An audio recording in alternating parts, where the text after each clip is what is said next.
All right, everybody, welcome Bunker Labs. Hope everybody is doing well on this Tuesday. I'm Liz Marion, your digital community manager, and I am really excited, one, to pass the facilitation torch to Sabrina Watwitz, our regional executive director in the Southwest.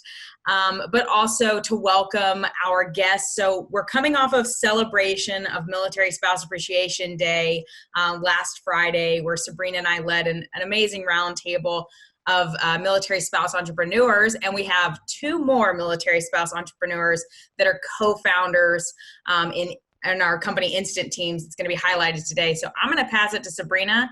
Sabrina, take it away. Excellent. Well, thanks, Liz.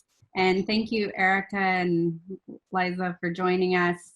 We're really excited to continue sharing the expertise that you guys have with running Instant Teams for the past, how many years? 5? Oh, 3.5. Yeah, 3.5, 4. All right, awesome. And so you guys are a little bit seasoned with the whole virtual system and working remotely, so we're excited to share some of that expertise with our community today. If we can jump right in, I'd really love to share a little bit how Instant Teams got started. Sure, yeah, we can start kind of with our story and how Liza and I met and how that really evolved into running what is now Instant Teams together, 6 time zones apart. We just discussed that we were, virtual, and we've been remote since day one, and so excited just to kind of explain how that wraps into the story. But Liza and I met in Fort Lee, Richmond, Virginia. We were both there for very short periods of time, and we're just lucky enough that our paths did cross, but we met in a virtual way. So we were destined from the beginning to have a virtual company together in one way or another. Liza can explain in a second her, really vast background as a software engineer. She's owned her own businesses. I, at the time, was working for a couple of Silicon Valley startups, better known startups out in California. And we just both knew that we enjoyed business, that we loved the startup space, and we kind of had this commonality outside of being military spouses, like this extra layer of connection. So when the opportunity to build a business came together, it just really made sense. That's excellent. Yeah, it's interesting because when I met Erica, I was actually a brand new military spouse. That was the first place we ever moved when I met Erica. So I'm Liza Rodewald. I'm the CEO, co-founder of Instant Teams. And one of the things, I'm a software engineer is my background. And so I ran my own distributed software company prior to becoming a military spouse, which was an interesting transition, right? So when I moved to our first military neighborhood, that's when I really met the military community and realized that, basically this vast untapped talent workforce that really needed remote work. And I had seen it work so well with my software company. So I knew there was ways to connect and plug in the community to these opportunities I saw every day in business. And when Erica and I met, a lot of people think, oh, we were best friends and we started a company, but that's not our story. We met, we were semi-acquaintances, we kind of went our separate ways, and then we came back together when Erica reached out and said, hey, I've got this idea, and I said, hey, I've got this idea, let's put these two things together and see what we can make, and that's how Instant Teams started. Yeah, that's amazing. Specifically, so with that background in software, Liza, did that really from the very beginning have any impact on wanting to build a scalable venture, or when did you guys decide that you wanted to scale Instant Teams? I think we did that kind of over time. We started off kind of okay, let's see if we have a fit. Let's see what this is. And then we talked several times over probably the first year. Do we want to take what we've built originally as Mad Skills? Do we want to take it and turn it into this software idea of Instant Teams that I had previously? And then, we debated back and forth. And then after about a year, we said, okay, yes, let's do this. We're gonna scale it. We see the product market fit, and it became something completely of its own, right? Like Erica had some ideas, I had some ideas, our customers had ideas, so it morphed into kind of the new thing that it is right now. But I think that's when we decided, to go through the Founder Institute program to start really laying the foundation to be able to raise money, to have capital infused in the company to really help us to grow fast. And about a year in, that's when we decided to really take it to that level. Awesome. And so you said you joined Founder Institute. What else did you do to start to take action to grow the company? We did all kinds of things. I think, the great thing about having a co-founder is we really ran in two lanes for a while. Erica did a few of the mini accelerators, some pitch competitions, which gave us some money, some cash infusement to do that. Then I went through the Founder Institute. It was really about trying to build the network. Because I think one of the things that you absolutely have to have if you're going to raise money is you have to have a network. And that is something we didn't have a lot of, but we had a few in. Erica knew some people in Silicon Valley, and so we started to connect there, and then kind of spiderweb our way out from there. Then we went through the Blue Startup program here in Hawaii, specifically for that same reason, just to continue on building it up. So I think, that's one of the most important things you can do, and you can spend time on, going to like the Bunker Lab programs, these kinds of things in order to start establishing your network and building it, because you have to build those relationships prior to asking for the money. So it has to be over time, right? It doesn't happen instantly. Yeah, that's some really good advice. Well, 60 days ago, we were planning to host you in Austin for South by Southwest, which was sadly canceled as all of this started. But what has changed for Instant Teams since then, specifically less than the 60 days of business? What do you guys got going on? Yeah, I think the first thing is we briefly paused to address our team dynamics, right? Like that we needed to pay attention to that. People assume everything was just great and normal because we're already 100% remote. And we did have that on our side, that our teams knew how to work remotely. We knew how to communicate remotely. We were doing this for other customers outside of our own teams. But the new layer of life added to that was kind of almost, a crisis in and of itself. There are 98% of our 100 plus military spouses. So they now had children home with them during their work days.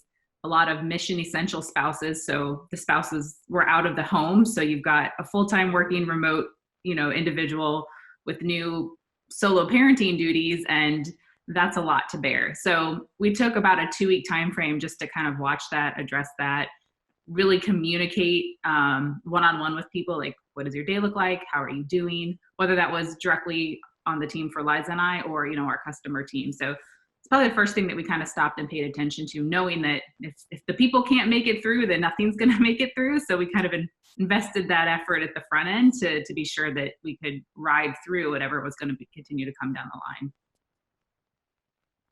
Yes, and have you turned it into a positive for your team? Yeah, for sure. I mean, there's the positives of we still have 100 plus military spouses working, right? Like the positive is, hey, we are already all working remotely, so that hasn't had to change, and that's awesome, right? That is an amazing feeling. Also the positive that we're able to continue to support customers, which then makes their businesses viable, and the extra support and teamwork that's already happening remotely for them. So that was an added benefit. And just as entrepreneurs, the opportunity to think ahead and bring back in that creative space. Like, we had a great business and a great product. What does that mean now? And like, how can we continue to change that and evolve it so that it still continues to matter? So those pieces have been really kind of fun to navigate through while managing kind of the heaviness of everything happening. Have you guys started doing anything new or stopped doing something the way that you were doing it before? So we did start, like, kind of what I call just rolling back the curtain a little bit on how we make remote work so that other companies could see. So we started doing, some posts and some things just to kind of help companies, build remote culture and the things that they were struggling with. Like, now everybody's home suddenly. How do I make sure that, they're accomplishing the tasks and they're doing the things that they're supposed to be doing, but not hovering over them? And so one of the things that we did was just share information of how we've been doing it successfully for so long.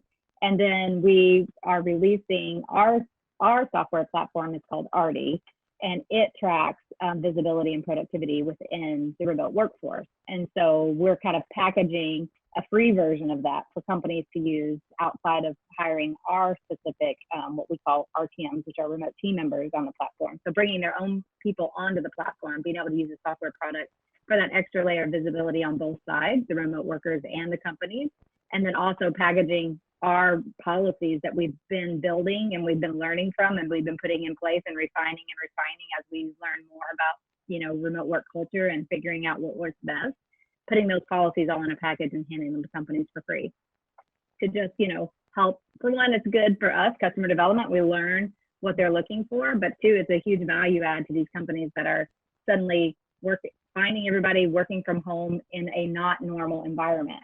Right. And I think that's important for people to understand, entrepreneurs and companies, like this is working from home, but not normal working from home. Right.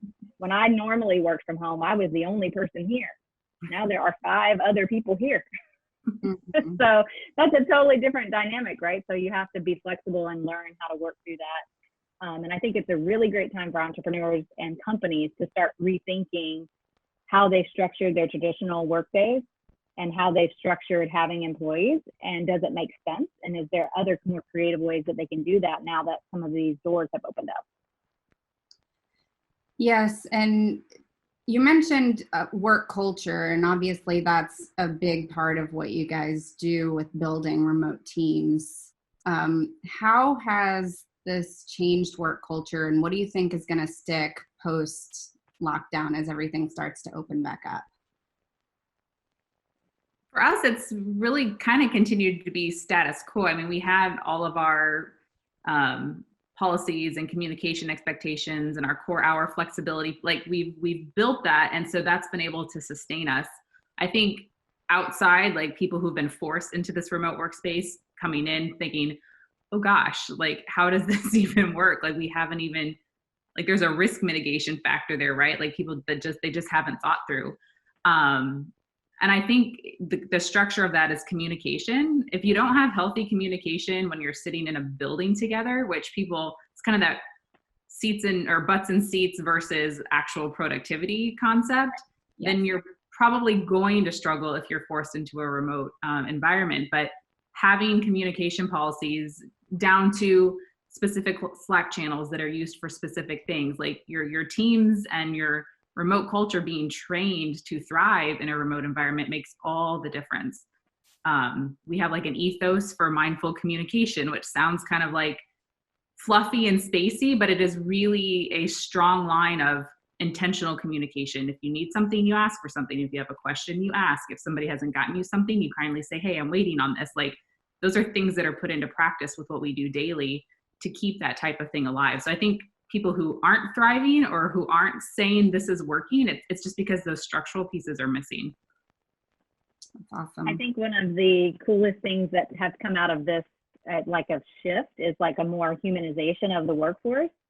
So I've seen, we've been on calls where there has been male figures have their kids interrupt them, right? And I have been just astonished at the way they react. So instead of, shooing them away or whatever, they sit them on their lap. What do you need? Okay, move to the next, and I think especially as a female that, I've worked from home for over 15 years, I've been very, very careful, like no interruptions, almost to the point where you stress yourself out over the doorbell can't ring, the dog can't bark, all these things can't happen. And now you're seeing them happen daily, like in every meeting. And the level of stress, I think, is just lowering for everybody. It's like, okay, we're all humans, right? Everyone has either a dog or a friend or a spouse or something, and we don't have to just pretend like we don't have personal lives. And it's kind of intermingling those two things a little bit. And we're seeing each other as people and not just fellow coworkers or employees. And I think that's a really cool shift. And I hope that as it continues and remote work becomes a little bit more adopted, that figuring out that culture and how to see people as humans first is going to be a really cool thing that comes out of it. Yes, I've really enjoyed that silver lining to the situation. I have 2 young kids and 3 dogs, and I work at home, and the normalization of that, it's like, yes, we are parents, we are spouses, we have other things going on, and we can still be very productive and do good work as well. So Mm-hmm. I want to switch gears a little bit, and I want to remind anybody in the audience, please put your questions for Liza and Erica in the Q&A chat. We are happy to answer those here in a few minutes. But switching gears, what about looking for funding opportunities? You guys have recently raised money, and even during this time, so do you want to share a little bit more about that and how that came about? Yeah, so I think, it's really an amazing time. I mean, I understand that some funds have pulled back, but nobody expects you to come to the office, right, to pitch to them. So the days of traveling a 3-month across the United States tour in order to raise the round are gone right now, right? So this is a perfect opportunity because you have people that are willing to meet you on Zoom, just like we are right now. And we did the whole 1.5 round virtually. So we didn't go meet our lead investor in person until we were closing the deal, right? So even prior to COVID, right? So prior COVID. So it definitely can be done. And I think it's a really great opportunity right now for entrepreneurs because people are willing to network. They're kind of home. They're kind of trying to figure out what they're doing. They're willing to hop on a Zoom. They're willing to get on a phone call right now. So I would say double down your efforts and then make sure that you're telling a story that matches what's going on, right? You don't want to pretend like COVID never happened and nothing changed in your approach or your business or your forecasting, but you want to address it first, right out of the box, address it first and then move on to the other things that you have. That way, I have a plan. This is what we're executing right now. And this is what we expect to happen, as we start coming out of COVID. So I think it's a great opportunity right now for entrepreneurs. I think the walls have kind of been brought down a little bit there. Yes, I think that's really relevant. Specific to the military spouse community, do you think there are any misconceptions around that community in particular, raising funding as entrepreneurs? Well, I think it's probably another layer of difficulty, right? Because you move around so much. But I would say just take that and turn it into opportunity, right? So Erica and I have moved, 4 or 5 times since we started Instant Teams. Like we've moved quite a bit. I don't even know how many times at this point. Three each, I think. I think we've each moved 3 times in the past 4 years. Yeah. Yeah, so 6. Yeah, 6 times. So, we just use the opportunity to establish new networks everywhere we go, right? So when I was in Virginia for the second time after I met Erica, I did the Founder Institute in DC. And then I got moved to Hawaii and I thought, oh my gosh, this is right when we were going to raise our first seed round. I thought, how am I going to raise money from Hawaii out of all places? Like I was so excited to go to Hawaii because I love the weather, but I was thinking it was going to be a challenge raising funds. And so one of our advisors, I reached out to him. I'm like, hey, who should I know? He's like, hey, you need to meet Chenoa Farnsworth when you get there. And so that's what I did. As soon as I got here, I started connecting with the people that were involved in fundraising here, that were in the tech community, and started building that relationship. And we raised money from Hawaii. We raised money from some other micro VCs out. So it was really a cool experience. So I would just challenge military spouses, if you're thinking, I can't because of my lifestyle, to just turn that into something positive. Like I actually have an advantage, right? Because I've been all these places, have all these different people that I know that I can start pulling together my resources in order to build that network even stronger. And I think military spouses are just naturally good at building networks anyway. So just leveraging that talent that you have in the fundraising capacity. Yeah, I think, Brett, like you said, using it as an advantage and really getting into the communities that you're located at intentionally. We try to tell our communities, build relationships before you need the money and the cash infusion, right? And you have an opportunity to build relationships in so many different places. So it really can be truly an advantage over somebody that doesn't necessarily have that access to that many different networks. So, I'm gonna call baby.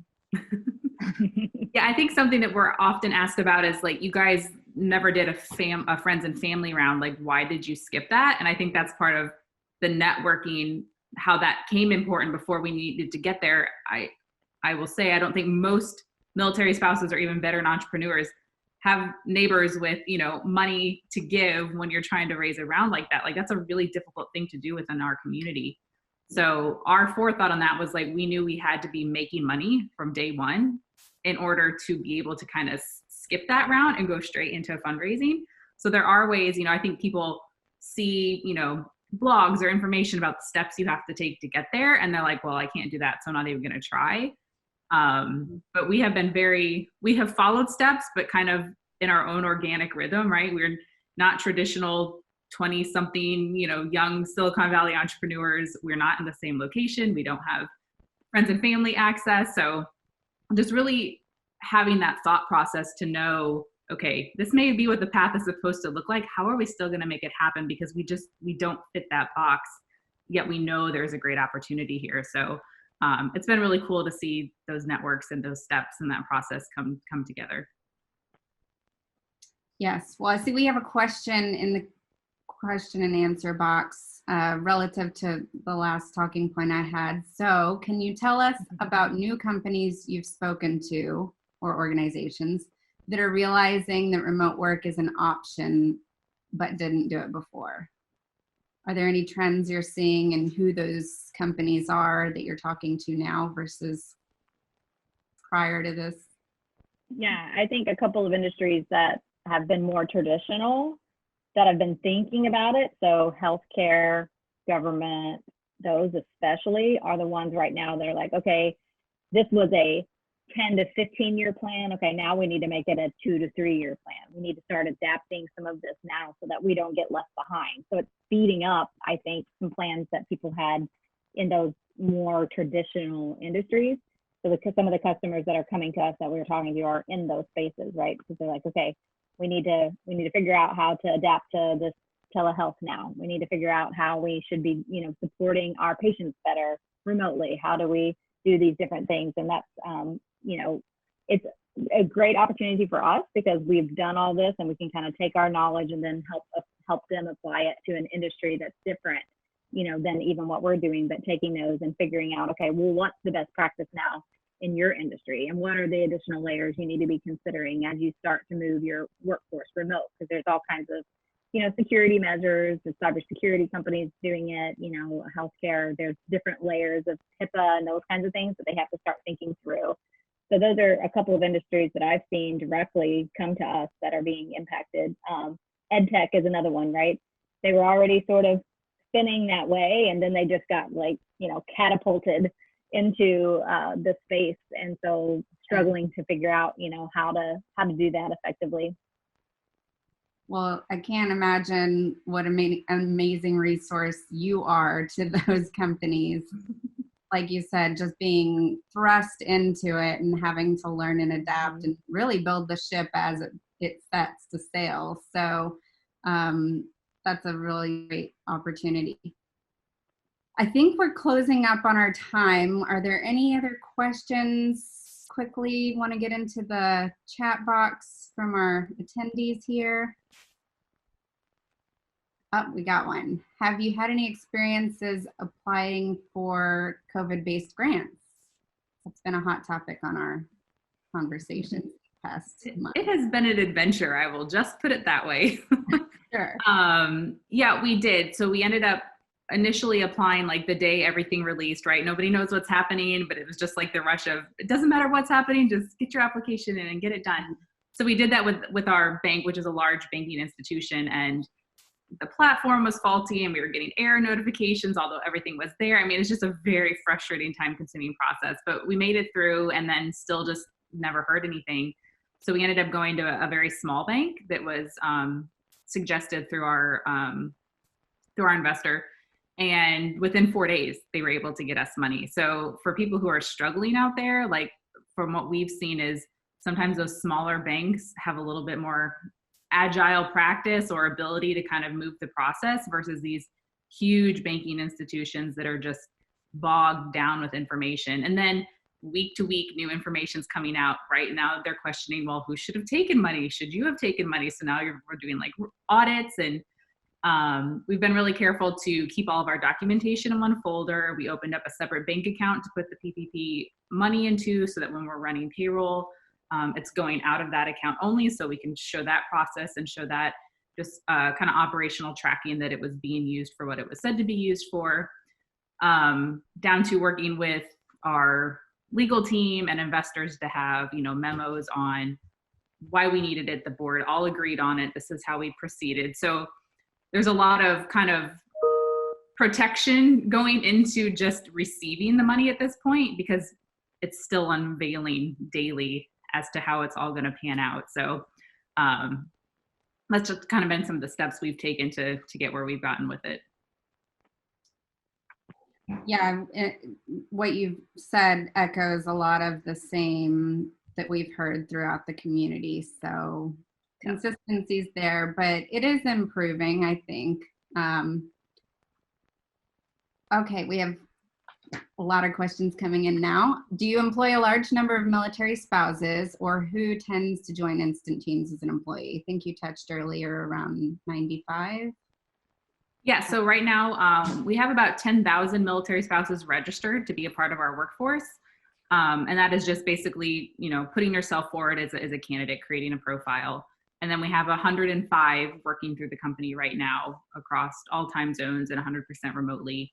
Out of the 105, we're at about a 98% military spouse. We do have veterans. We have veterans who are now military spouses, and we have maybe 3 civilians that we like, you know, we got to just trickle in the civilians to be sure that it keeps the mix. But it's a really cool flip of most business models, right? We are not having to go out and develop these military hiring programs and work really hard, because literally that is why we created our business model. So it's really cool to see that working just on a daily basis.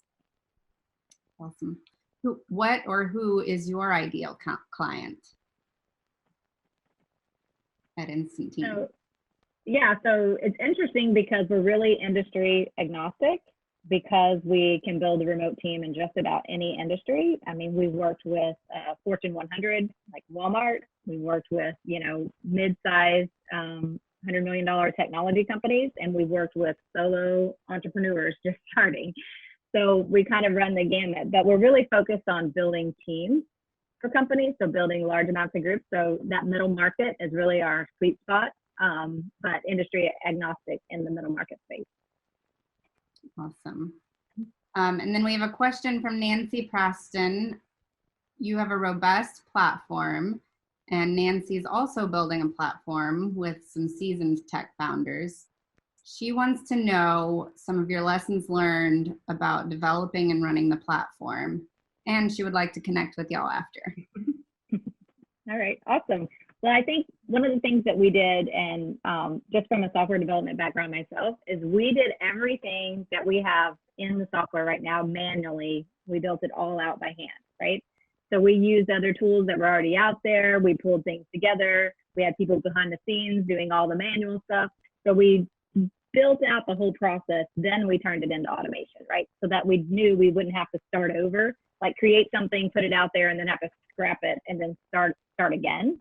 So making sure if there are ways that you can put out an MVP, you can build things, put things together quickly, test it out, refine it, see what it is you actually need to build, and then spend the dollars and the time, you know, building the platform that you want. I think that's a smart way to go about doing it. And that's one of the strategies we used in the beginning. So the platform that we built is still being enhanced, you know, daily, but we didn't have to start over, right? We had a good solid foundation. We knew we had the foundation in place that we needed to build upon.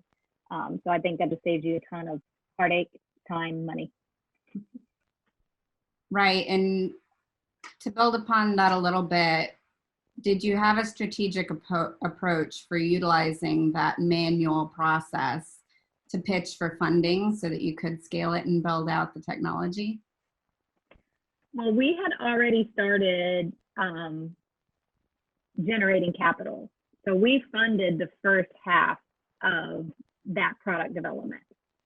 So we had a piece of the technology. Now it was not the full piece, but we had a piece Right. of it to say, this is what we've built so far. This is what we want to build. And, this is how much money we're bringing in. This is how many customers are already using it. So we'd had proof that we had product market fit, proof that, this was working.